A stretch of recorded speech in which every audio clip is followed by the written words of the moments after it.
오늘 말씀은 시편 45편입니다. 시편 45편 왕께 드리는 축콩가라는 제목입니다.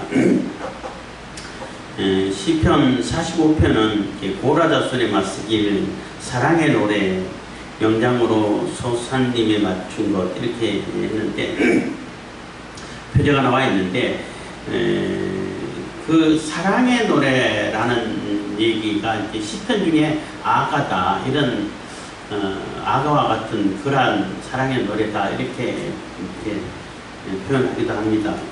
어쨌든 그 고라자손에게 그 교훈 찬송이라고 말할 수 있는 거죠.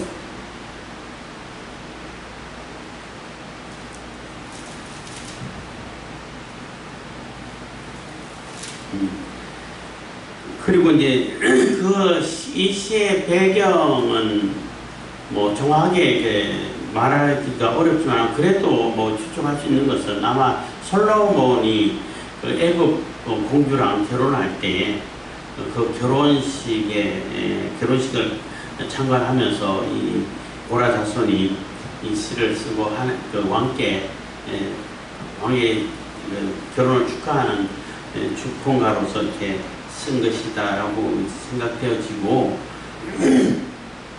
그렇지만은 솔로몬 왕이 이 시편에 나오는 내용처럼 다 이루지는 못했죠.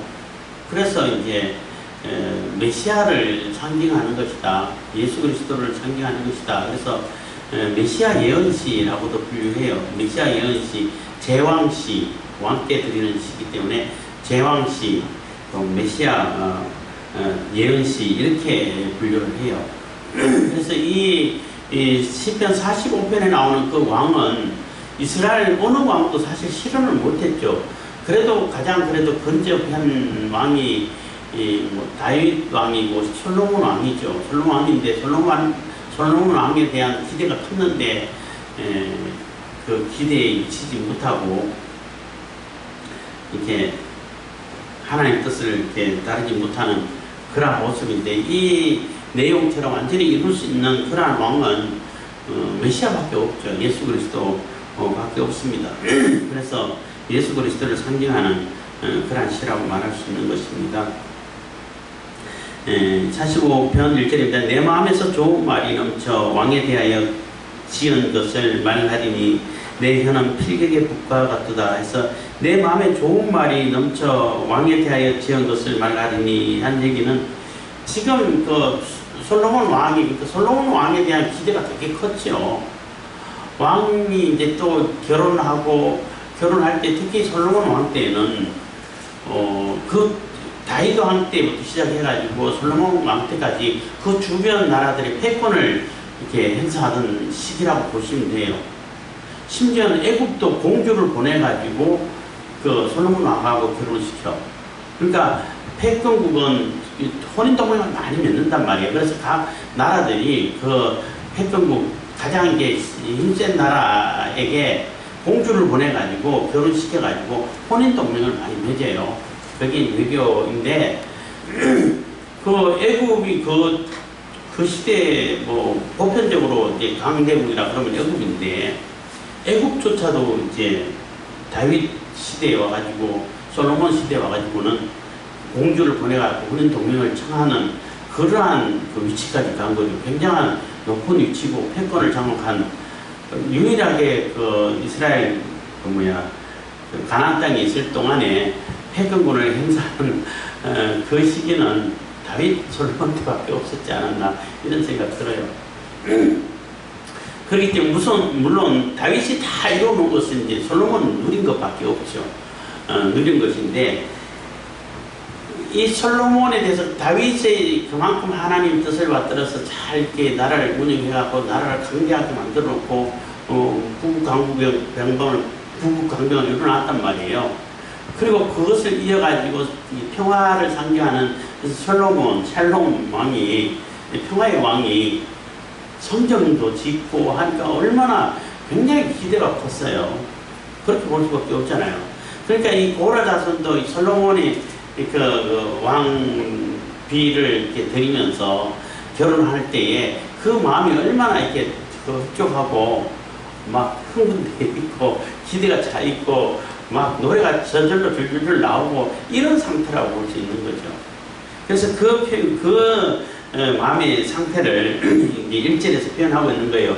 내 마음에 좋은 말이 넘쳐서 왕에 대한 지은 것이 말하리니 내 혀는 필객의 붓과 같다. 그래서 필객이 이게 소설가도 마찬가지고 서기관도 마찬가지고 뭐 서기관들은 뭐 성경을 이렇게 그대로 베끼는 일을 주로 하긴 했지만 그래도 뭐 주석도 쓰고 하긴 한단 말이에요. 근데 여기서 말하는 필객은 쉽게 생각하면 소설가라고 생각할 수도 있어요. 소설가가 소설 이렇게 어떤 그 시나리오가 딱 떠올랐을 때 그때 어때요? 막 써가고 있잖아요. 거침이 없잖아요. 시상이 시 같은 경우는 시상이 안 들어오면 고민하고 또 소설가 같은 경우는 시나리오가 안 떠오르면은 뭐 고민하다가 딱 떠오르면은 막 번개같이 막 먹던 내려놓고 그렇게 써 가잖아요. 그것처럼 거침없이 이 왕에 대해서 왕이 결혼하는 그러한 모습을 보고 왕에 대해서 그 기쁜 마음과 감격스러운 마음이 이 고라 자손에게서는 막 술술술 거침없이 써지는 것처럼 이렇게 막 쫙 써가는 노래하는 그러한 상태라는 거예요. 그만큼 이게 기분이 업되어 있고 또 감격스럽고 기대가 크고 하다는 얘기인 것입니다. 그러면서 솔로몬 왕을 얘기하면서 메시아를 이렇게 그리고 있는 것입니다. 2절 왕은 인생보다 아름다워 은혜를 입술에 머금으니 그러므로 하나님이 왕에게 영영이 복을 주시도다 해서 왕은 인생보다 아름다워 해서 왕은 다른 보통 사람들보다 뛰어나다는 거예요. 보통 사람하고 다르다는 거죠. 온 전 세계 왕들은 다 자기는 천손 하늘 신의 아들이다 이렇게 광고를 하잖아요. 그렇게 하잖아요. 천손강림 사상 해가지고 다 뭐 일본도 천왕 그러잖아. 하늘에 태양신이 세운 왕이다, 황제다 이렇게 해가지고 그렇게 더 부르고 하는데 그것처럼 이 왕은 특별하다는 거예요. 인생보다 아름답다는 얘기는 우리 인간보다도 한 번 더 뛰어난 요즘 이제 북한에서 자꾸 쓰는 최고죠. 이런 표현으로도 통할 수가 있어요. 그러니까 왕은 우리 인간들보다는 더 뛰어난 존재라는 거예요. 훨씬 더 아름답고 완벽하고 완전한 존재라는 얘기를 하는 것입니다. 근데 그런 마음은 이 세상에 예수님 말고는 없지요. 솔로몬을 보고 그것을 감격해서 이렇게 노래를 하고 있는데 그것을 완전히 이룰 수 있는 것은 메시아 예수 그리스도밖에 없다는 것입니다. 그래서 아름다운 은혜를 입술에 머금으니 그래서 말하는 것마다 소리 내는 것마다 다 이게 금이요 오기요 할 만큼 소중한 말씀이고 우리를 새롭게 생명을 살리는 인생을 살리는 생명의 말씀이 이게 전해진다는 것입니다. 그래서 입술에 머금으니 그러므로 하나님이 이 왕에게 영영이 복을 주시도다. 그래서 하나님의 왕이 이 왕을 통해 가지고 영원히 그 복이 이어진다는 거예요. 그런 존재는 예수님밖에 없죠. 그렇잖아요. 예수님께서 이루시는 거예요.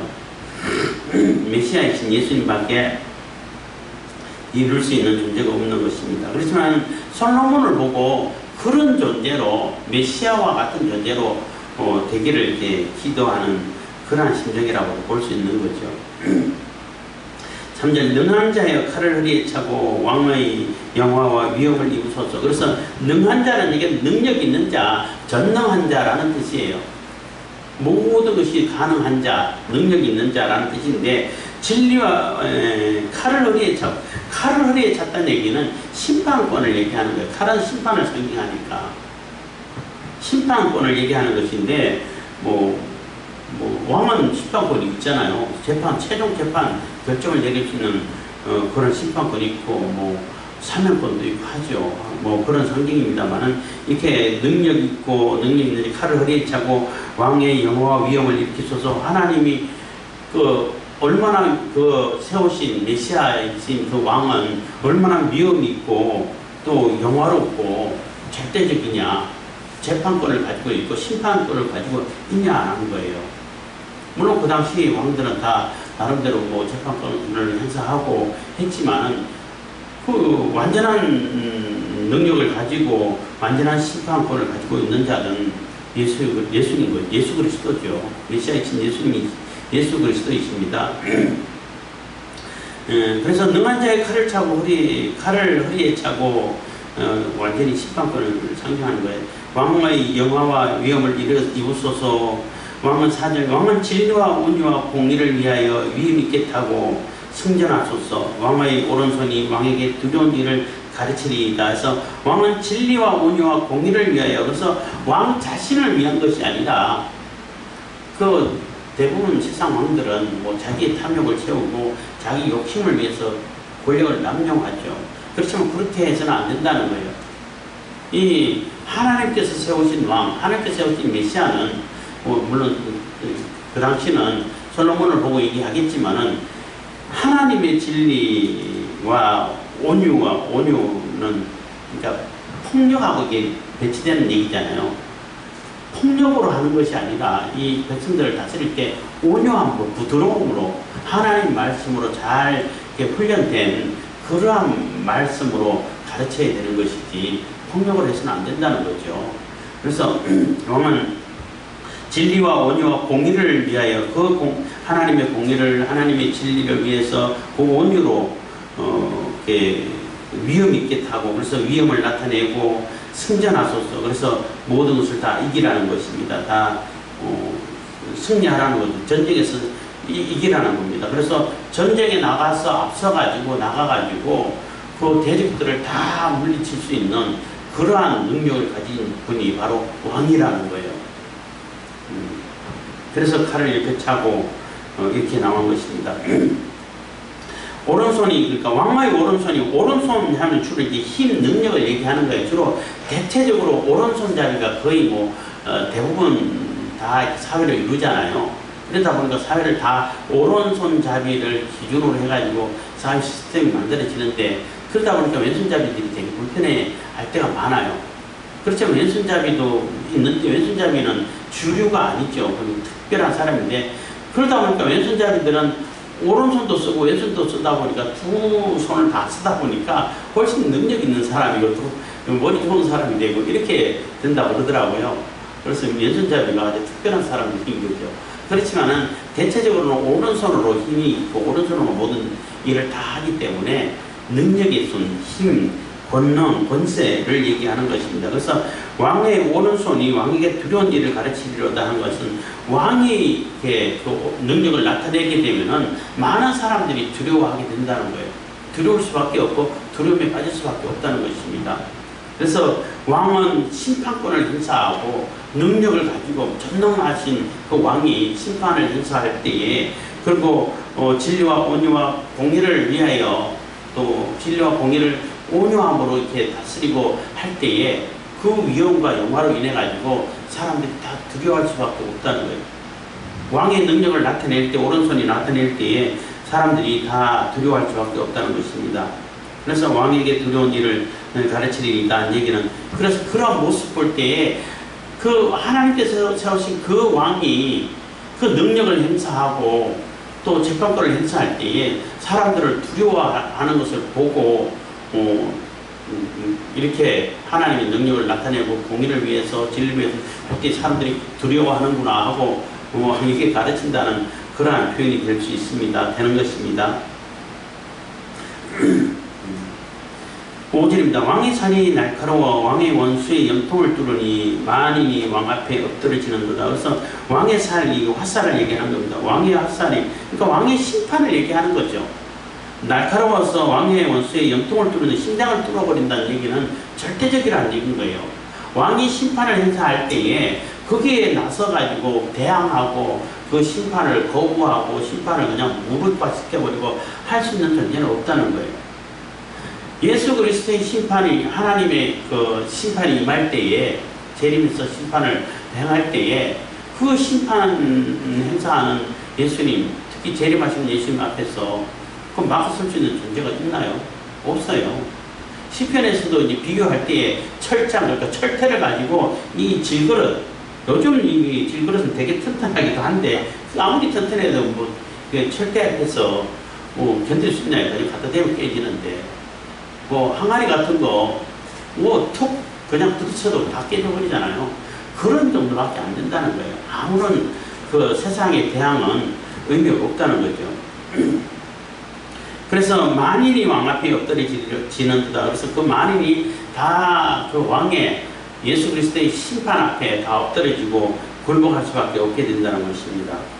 6절 하나님이여 주의 보좌가 영영하며 주의 나라의 홀은 공평한 홀이니이다. 그래서 하나님의 주의 보좌가 영영하면 주의 보좌가 영영하다니 보좌는 항상 이게 상징하는 것이 그 이게 통치권, 뭐 재판권, 이게 영광을 나타낼 때 그 보좌가 임하는 그 영광, 뭐 통치, 다스리는 거죠.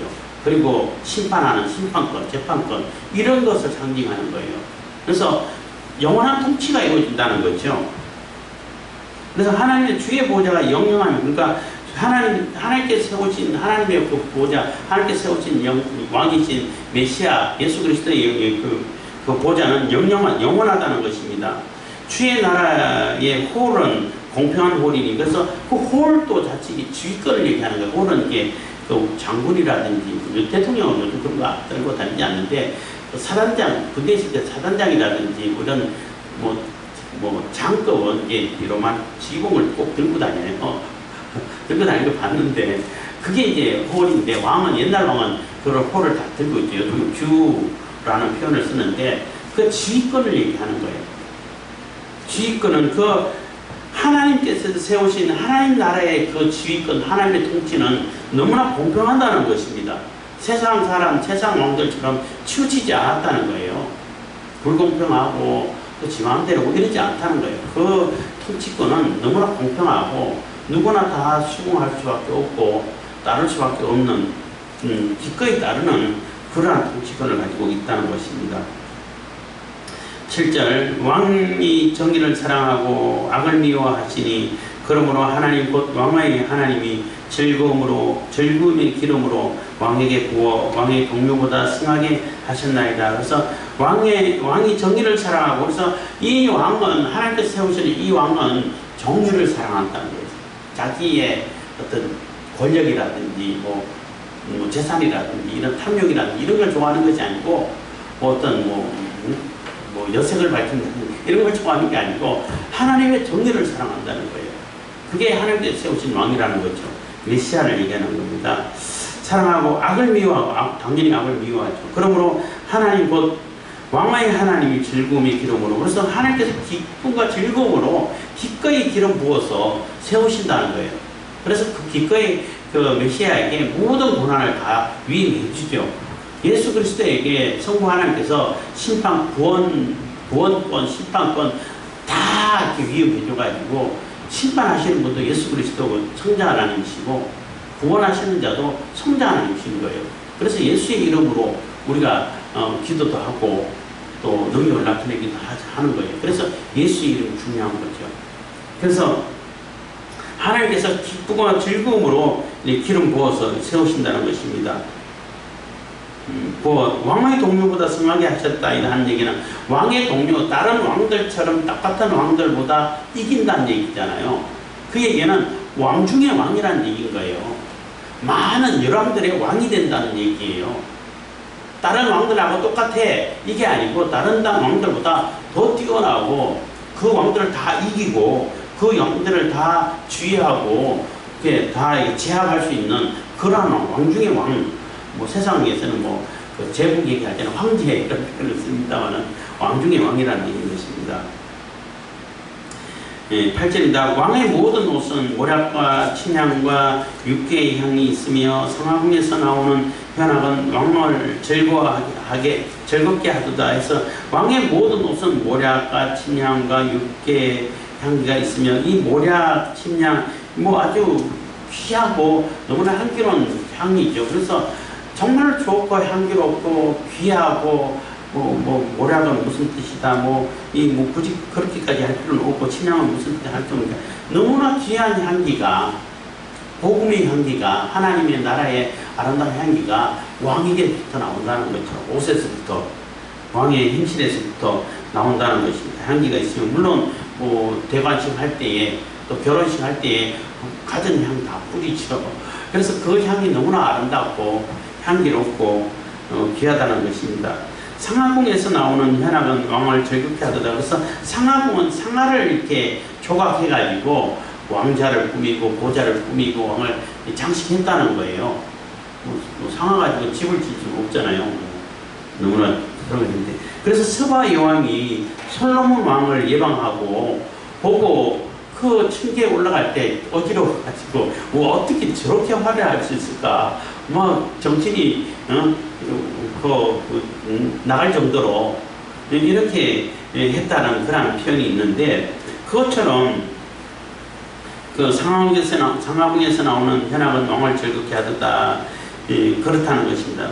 이제 9절부터는 이제 왕비에 대한 것입니다. 왕의 기비 중에는 열왕의 딸이 있으며 왕후는 오빌의 금으로 꾸미고 왕의 우편에 서도다. 그래서 왕의 기비 중에는 열왕의 딸이 있다는 거예요. 여러 왕들의 딸이 왕의 후궁으로 들어와 있다는 거죠. 그래서 이렇게 혼인동맹을 많이 맺어 있는 상태라는 거죠. 그 중에 최고, 그래도 그 주변 나라 중에서 최고가 애국이 없으니까 아마 이 왕비는 애국의 공주였다, 있지 않았을까, 이렇게 생각하는 거죠. 그래서 열왕의 딸이 있으며, 그러니까 왕의 기비라는 얘기는 후궁들을 얘기하는 겁니다. 그 왕후는 오빌의 금으로 꾸미고, 오빌의 금이라는 얘기는 가장 순도 높은 금을 얘기하는 거예요. 가장 순도 높고 귀한 그 금을 얘기하는데, 순도 높은 금이 나는 금이 나는 지역을 대표하는 거, 말하는 거예요. 그래서 순도 높은 금으로 꾸미고, 그래서 왕의 우편에서도다. 그래서 그 왕후는 그 순도 높고 가장, 그 금은 뭐 성경에서 주로 얘기할 때 상징하는 것이 믿음을 상징하잖아요. 변함없는 믿음. 그래서 옷은 주로 행실을 상징하고 하는데, 그 행실과 또 왕후의 옷은 금으로 믿음을 변함이 없는 순진한, 아주 순수한 믿음으로 꾸며가지고 왕의 오른편에 섰다는, 우편에 섰다는 얘기예요. 왕의 능력의 편에 서 있다는 거예요.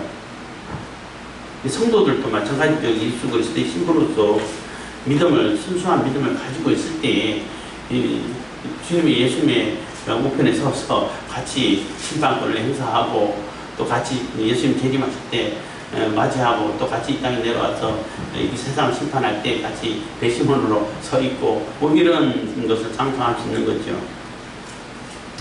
10절, 딸이여 듣고 생각하고 귀를 기울일지어다. 내 백성과 아비 집을 잊어버릴지어다. 그래서 왕비의 그 자격이 이렇게 호화롭고, 그 왕의 우편에 서게 해주고, 뭐 오빌의 금으로 이렇게 수놓은 그 옷을 입고 이렇게 화려하고 또 아름답고 굉장히 권위 있는 자리에 세워놓는 것은 그 왕비의 그 자리가 그 위치인데, 그렇게 되려면은 그 왕비가 해야 할 일이 있다는 거예요.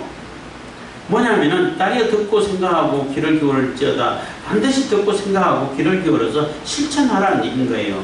뭐냐면 네 백성과 아비집을 잊어버리라는 겁니다. 이게 굉장히 중요한 거죠. 계속, 근데 이제 솔로몬의 부인 애굽의 공주는 아비집을 안 잊어버렸죠. 계속 자기가 숨기던 신전도 솔로몬이 지어주고, 또 그 교신을 열심히 섬기고 해서 안 잊어버리게 가지고 나라가 쪼개지고 문제가 생기게 되는 게 원인을 제공했는데, 실질적으로는 사실은 진짜 제대로 된 신부가 되려고 하면, 왕후가 되려고 하면은 잊어버려야 된다는 거예요. 이제 이방인이 가지고 포로로 잡아와가지고, 포로로 잡혀온 여인 중에 내가 그 여인을 아내로 삼아야겠다 라고 하면은 바로 아내 못 삼아요. 한 달 동안 그 아비집을 위해서 곡하는 시간을, 슬퍼하는 시간을 주라는 거예요. 그래서 한 달 동안 울고 그냥 슬퍼하면서 다 정리하라는 얘기예요. 깨끗이 정리해버리고, 이제는 이스라엘에 맞춰가지고 여호와 하나님 앞에서 예수 그리스도 앞에 서는 자의 모습을 갖추라는 거예요. 자꾸 뒤를 돌아보고 그 로세 아내처럼 소기능이 되버리죠. 뒤를 돌아보고 아비집을 습관을 가지고 오고 그것을 계속 습관을 따라 살고 하면은 결국 그거는 뭐 왕후의 친구의 그 모습이 될 수 없는 거죠. 그래서 다 잊어버리라는 거예요. 다 여기서 떠나가지고 그 예루살렘에 왔으면은 예루살렘에 맞는 합당한 그런 모습을 갖추라는 거예요. 그래서 아비집을 잊어버리고 백성도 잊어버리는, 이제는 내 백성은 이스라엘의 백성이 내 백성이고 이스라엘이 내 나라가 되는 것이고 하게 되는 것인데 자꾸 내 아비집이나 백성을 이렇게 떠올리지 말라는 거예요. 완전히 단절하라는 겁니다. 구별하고 단절하라는 얘기인 거죠. 과거를 다 단절하고 죄와 우리가 다 단절해야 하는 것처럼 단절해야 된다는 것입니다. 11절 그리하면 왕이 너의 아름다움을 사모할지라 저는 너의 주시니 너는 저를 경배할지어다. 그래서 그리하면 다 아비의 집을 잊어버리고 아비의 백성도 그러니까 그 백성도 잊어버리고 집을 잊어버리고 이제 완전히 하나님께 속한 이스라엘에 속한 왕후가 되게 되면은 물론 겉으로도 예쁘게 꾸몄죠. 아름답죠. 그렇지만 그 내실도 내면도 너무나 아름다운 하나님 보실 때 아름다운 모습을 가지고 있으면은 하는 얘기인 거예요. 그런 모습이 된다면은 그리하면 왕이 너의 아름다움을 사모할 때 그 아름다움 보고 그 깨끗한 행실을 보고 순결한 믿음을 보고 하나님을 집중하고 그러니까 예수님께 집중해서 예수님께 오로지 그 시선을 고정시켜 놓고 있고 흔들림 없는 믿음을 가지고 있으면은 그 믿음을 보고 그 왕이 예수님이 우리를 사모하고 또 지켜준다는 거예요. 정말 사랑해 준다는 겁니다. 저는 너의 주시니 너는 저를 경배할지다. 그래서 바로 그러니까 예수 그리스도가 애굽의 공주라 얘기한다면 솔로몬 왕이 이제 네 주인이야. 너의 주가 되는 거야. 이제 애굽은 잊어버려야 돼. 애굽은 이제 떠나왔으니까 애굽을 돌아갈 생각하지 말고 솔로몬이 너의 주야. 이제 솔로몬이 너를 사랑해 줄 수 있도록 너는 그를 주인으로 모시고 경배하라는 거예요. 그에게 집중하라는 것입니다. 이 얘기를 하면서 잠깐 이게 새는 건지도 모르겠지만은 에베소서인가요? 갑자기 생각이 나는데 그 남편들아 아내들아 이렇게 하면서 아내들은 남편들을 순종하고 또 이렇게 그러니까 사모하고 존경하라고 이렇게 쓰고 순종하고 존경하라는 쓰고 남편들아 아내들 사모하기를 주님께서 교회를 위해서 자신을 주신 것 같이 사랑하라고 그러잖아요. 근데 그게 누가 더 쉬울까? 어떤 게 더 쉬울까? 당연히 그냥 순종하고 존경하는 게 훨씬 쉬워요. 그냥 하라고 한 대로 따르기만 하면 되잖아. 별 고민 없어. 그냥 따르고 존경해주면 돼. 근데 사랑은 특히 예수님께서 교회를 위해서 세우신 그 사랑을 얘기하면은 목숨 걸으라는 얘기예요. 그 여인을 위해서 어떤 분은 그런다고 그러더라고. 주례할 때에 꼭 물어본다고 하는 거예요. 이 여인을 위해서 너 죽을 각오돼 있냐? 이렇게 물어본다 그래요. 그러니까 그 여인을 위해서 자기 가정을 위해서 목숨 걸고 그러니까 죽을 각오를 하고 죽을 자신이 있으면은 결혼하라는 얘기인 거예요. 그것처럼 왕을 주인으로 모시고 경배하고 그 마음의 아름다움을 가지고 또 금으로 꾸민 행실을 입고 순수한 믿음을 가지고 그 왕을 바라보게 돼 주님만 바라보게 되면은 그 주님은 그 아름다움을 보고 그 신부를 그 왕후를 사모하고 사랑해주고 끝까지 지켜준다는 얘기예요. 목숨을 걸어준다는 얘기예요. 12절 두로의 딸이 예물을 드리고 백성 중 구한 자도 내 은혜를 구하리로다. 그래서 왜 하필이면 두로의 딸일까 했는데 이 당시 두로가 사실 가장 잘 사는 도시라고 말할 수 있어요. 도시국가거든요. 도시국가인데 하나의 국가로 서는데 무역을 해가지고 엄청 부자로 요즘 말하면 GDP가 가장 높은 그러한 지역이라고 하는데 그렇게 최고의 부자의 딸도 예물을 가져온다는 거예요. 부한자도 여기 또 나오잖아요. 그리고 백성 중에 뭐 이스라엘 백성 중에 부한자도 마찬가지겠지만은 두로에 있는 부한자들도 마찬가지입니다만은 주변에 있는 부한자들도 내게 예물을 가져온다는 거예요. 그 얘기는 정말로 하나님 예수님께 집중하고 그 당시에는 이제 솔로몬이 되겠습니다만은 집중하고 또 하나님께서 기뻐하시는 그러한 행실과 믿음을 가지고 있으면은 그러한 존귀한 자들, 그 부한 자들을 다 오히려 존경해주고 또 이게 예물을 가져와가지고 그 앞에 순종하고 또 이렇게 그 예를 갖출 줄 아는 그러한 이제 그 영광을 얻게 된다는 거예요. 지위를 얻게 된다는 거죠. 왕의 딸이 궁중에서 모든 영화를 누리니 그 옷은 금으로 수놓았도다. 그래서 그 왕의 딸이 궁중에서 모든 영화를 누리니 그 옷은 금으로 수를 놓았도다 했는데 왕의 딸 그 왕후가 정말로 그 왕궁에 있는 모든 것을 누리잖아요. 누리고 할 때 그 금으로 수놓았다니 그만큼 화려하고 아름답다는 얘기잖아요. 근데 그 의미를 얘기한다면은 왕의 딸이 그러니까 왕후가 궁중에서 모든 영화를 누린다는 얘기는 사실 그 왕후가 대단해가지고 누리는 건 아니에요. 그 왕 때문에 누리는 거잖아. 그렇잖아요. 왕후니까 누리는 거예요. 우리도 마찬가지로 천국의 모든 것을 누리는 것은 우리가 천국 가면은 예수님의 신부로 대접받잖아요. 대접을 받는다고 할 때에 그 천국의 모든 것을 누리는 것은 예수님 때문에 우리가 누리는 거예요. 우리가 능력이 있고 우리가 대단하고 우리가 무슨 특별한 선한 일을 많이 해가지고 누리는 것, 상으로 누리는 것이 아니라 예수님의 신부기 때문에 누리는 거예요. 그렇잖아요. 그리고 14절 수놓은 옷을 입은 저가 왕께로 인도함을 받으며 시종하는 동무 처녀들도 왕께 이끌려갈 것이라. 그래서 많은 시종들도 따라가는 거죠. 그래서 우리가 천국에 갔을 때 천국을 누릴 때에 우리를 따르고 우리를 시종 들고 수종을 뜨는 그런 존재가 누구예요? 천사들이에요. 천사가 우리보다 능력이 훨씬 많죠. 훨씬 뛰어나고 능력이 있고 거의 완전하다고 말할 수 있을 정도로 대단한 존재란 말이에요. 우리 인간하고 비교하면 인간이 비교가 안 돼. 근데 우리의 종류로 천사를 부른단 말이에요. 왜 그래? 그거는 우리가 예수님의 신부이기 때문에 누리는 거예요. 우리가 예수님의 신부가 아니라면은 천사도 왜 시종을 들어줘? 아, 그래요? 그렇기 때문에 우리가 예수 그리스도의 신부가 됐다는 그 지위는 너무나 감격스러운 거예요. 말로 다 할 수 없는 큰 은혜고 혜택인 거죠. 그렇기 때문에 천국의 모든 것을 누릴 수 있다는 것입니다.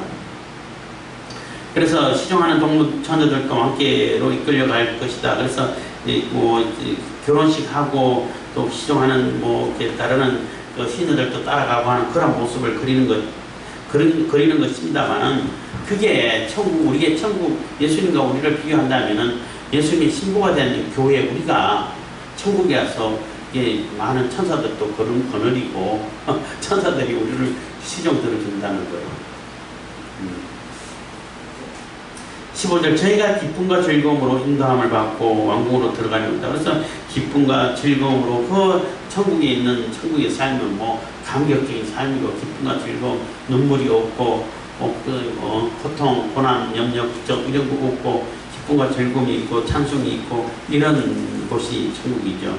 그래서 저희가 기쁨과 즐거움으로 인도함을 받고 왕궁에 들어가려다 우리가 이제 천국에 들어가는 거라고 상상하시면 되겠습니다. 16절 왕의 아들 16절 17절은 이제 그 왕 지위가 영원하다는 것을 얘기해주고 있는 거예요. 왕의 아들들이 왕의 열조를 계승할 것이라. 왕이 저희로 온 세계의 군왕을 삼으리로다. 그래서 왕의 아들들이 왕의 열조를 계승한다는 얘기는 그 화려하고 영광스럽고 대단한 이 영광스러운 이 왕의 지위, 왕후의 지위가 우리 때에서 끝나버리고 요 한순간으로 끝나버리는 게 아니라는 게요. 계속 이어진다는 얘기예요. 영원하다는 얘기인 거예요. 그래서 왕의 아들들로 계승해 간다는 얘기는 영원하다는 것입니다. 그래서 사실 뭐 이스라엘 왕조가 이렇게 다윗의 왕조가 영원한 것은 바벨론에 의해서 잠깐 끊겼다고 볼 수도 있는데, 그렇지만은 그게 영원한 것은 아니죠. 예수 그리스도를 통해 가지고 영원해진 것이죠. 영원하다는 것입니다. 17절, 내가 왕의 이름을 만세에 기억하게 하리니 그러므로 만민이 왕을 영영히 찬송하리로다. 그래서 내가 왕의 이름을 만세에 기억한다는 얘기는 모든 존재가 다 왕의 이름을 기억한다는 거예요. 예수님께서 재림하실 때는 모든 존재가 예수님을 찬양할 수밖에 없게 돼 있어요. 구원받은 자는 감격과 기쁨으로 찬양하는 것이고, 심판받아서 지옥에 던져지는 자들은 그 후회로, 저분이 진짜 왕 맞네, 저분이 진짜 예수님이 진짜 이게 하나님이셨네, 원자셨네, 우리가 잘못 알았는데 이럴 줄 알았으면 잘할 걸, 이렇게 하면서 하나님을 예수님을 찬양하게 된다는 거예요. 그래서 내가 왕의 이름을 만세에 기억하게 하리니, 그래서 다 기억하게끔 지금 이렇게 부스를 쓰고 있다는 거죠. 그러므로 만민이 왕을 영원히 찬송하리로다. 그래서 만민이 영원히 왕을 찬송하게 될 것입니다 하고, 이렇게 감격으로 이게 축훈가를 쓰고 있는 것입니다. 그래서 이 축훈가를 왕의 결혼식에 선물로 드리지만은 솔로몬도 사실 이 내용으로 못 살아냈어. 진짜 제대로 이 왕의 모습을 이루고 그 교회의 신부로서의 모습을 이루는 것은 예수님께서 오셔가지고 교회를 세우고 그 교회의 신부가 되는 우리를 통해 가지고 재림하심으로 완성이 된다고 말할 수 있는 것입니다. 그래서 예수님께서 우리에게 이러한 모습으로 대접해주고, 우리는 이러한 신분으로 성격이 돼서 많은 천사들도 부릴 수 있는 그러한 천국의 삶을 살 수 있다는 것입니다. 기도하겠습니다. 사랑해 주님 감사합니다. 이 시간에도 은혜 공백